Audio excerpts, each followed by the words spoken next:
A lot of things in that game. First of all, Marshall's a heck of a football team, and they played a hard-fought game. They're well coached, and they've got a good team, and wish them luck. Thought that that staff and those players did a great job today. I'm proud of our guys and the way they hung in there through the momentum swings of the game. Thought we had complementary football in a lot of ways, played off of each other.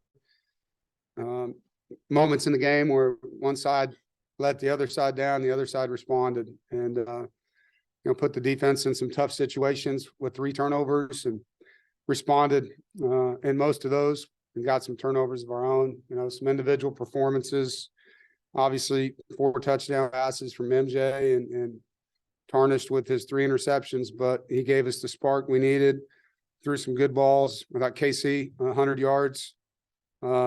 Was electric running the football for us too. I know those are counting as completions right now, the way we're doing that. But when he gets the ball in his hands, it was great to get Trent Penix going in our offense. He was well-designed plays, called at the right time by Coach and I, and well executed by the guys. Really, really impressed with those things there.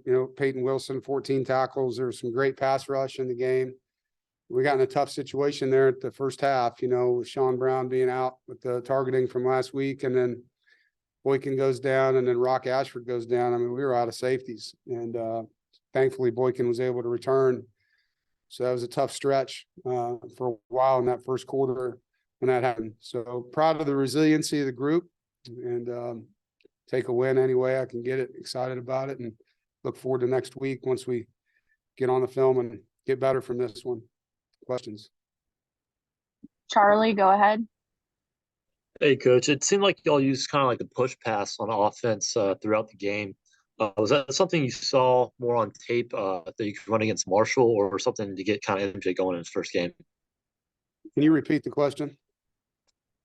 Yeah, it seemed like y'all used the push pass on offense throughout the game. One even led to a conception touchdown. Was that something you saw more on tape against Marshall, or something to try to get MJ going in his first contest? No, it was more about getting the ball to KC and Julian as a way. We could have handed it to him just as easy, but felt like that was the best way to do it in case there was a mess up. You saw one and ends up being an incomplete pass on those plays. So, last week we wanted to get the ball to those guys more and didn't, with pass game and pass rush that was happening. And we need to get the ball to our playmakers. So it just felt like it was another way to do that, using the run game and putting those guys in the backfield some to spark our run game some. With Kendrick out, we just need to have more of a rotation with who's carrying the football. And those guys obviously are very dangerous when they get the ball in their arms. Griffin, go ahead.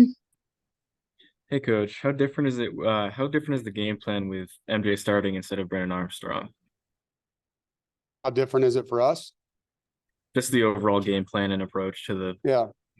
Well, it's different. There's a lot more quarterback designed runs when Brennan's the quarterback. And obviously you're talking left-handed movements to right-handed on things out of the pocket. So that part's different. He's still a young quarterback. So, the checks and all the things that you might give an experienced guy, you kind of try to make it a little simpler early on and until you can get him in a rhythm. But he has complete grasp of the playbook. It's more about the defenses that you see and the way people disguise and trying to make things as clean as you can, for him. But it's not like you change the playbook. You just alter it, to fit the guy's strengths. And for him, it's more of a passer. So you saw the run game was, with the exception of a couple draws, was handoff runs or the shovel motions that we had. Noah, go ahead. Hey, Coach, what does that say, I guess, about MJ in his ability to bounce back from that start where he went 1 for 7 with 2 interceptions and came back and, had 6 straight completions and really got going there? Yeah, I couldn't have started any worse, right? His first pass is picked and the guy was wide open. It's just, he's excited to play and was off target, and he's a mentally tough young man. And so wouldn't expect anything less from him. And he's going to respond. Like, that's who he is. And he gets in a tough situation, he's going to fight, and he's got a great personality that way. And I think, you saw that, and I'm sure there was a lot of people, what's going on? Like, he hasn't played in a while in a game. And so once we got him going, the guys played hard for him, and he did a great job bouncing back. Rob, go ahead. Yeah, Dave, I have a two-parter. One, I guess the kickoffs, the kind of sky kicks you guys did, what led to that, and then That was terrible. and then the onside, or pardon me, and then you mentioned complimentary football. How well is the special teams contributing to that phase? Yeah, I mean, if you look at how Marshall's kickoff return was lined up, they had 6 guys on their front line and everyone else was like 50 yards away. We're trying to kick it in between the two things, not kick it to the guys in the front line. And it was a good call both times. It was a terrible kick both times. You know, you have to execute. If that ball would have landed where we wanted it to, it would have been a mad scramble for the football. And we were kicking into the wind. We were trying not to put the ball in number 2's hands. Again, sometimes plans are great, but you have to execute, you know, and that was a kick we practiced all week and practiced it well. We felt confident that he would kick it well. He missed it the first time. We thought the second time he'd do a good job. So he didn't. And obviously that's on us for calling it, but that's why we called it. And in retrospect, it's easy to be an armchair quarterback on every bad call. And I'll be the first to admit when it looks bad, it's a bad call. And then complimentary football with the special teams. How well Yeah, do you think they're doing this year? return game's been excellent. You know, you saw a great return from Keon. You saw Jalen Coit, 42 return yards. Julian Gray, 42 return yards. Trent Penix had some return yards. Other than the shank punt, Caden responded with some really good punts, huge punt at the end of the game to pin him on the 1 with that last drive. So our special teams have done a very, very, very good job this year. You know, there's areas that I know Coach Goebel wants to be better, but they've definitely held their own. Final question for Coach. Go ahead, Brian. Hey, Coach, with Delbert Mims and Michael Allen combining for, I believe it was 135 yards, how important was it for them and for MJ to sort of balance the offensive attack and really take some of the pressure off MJ?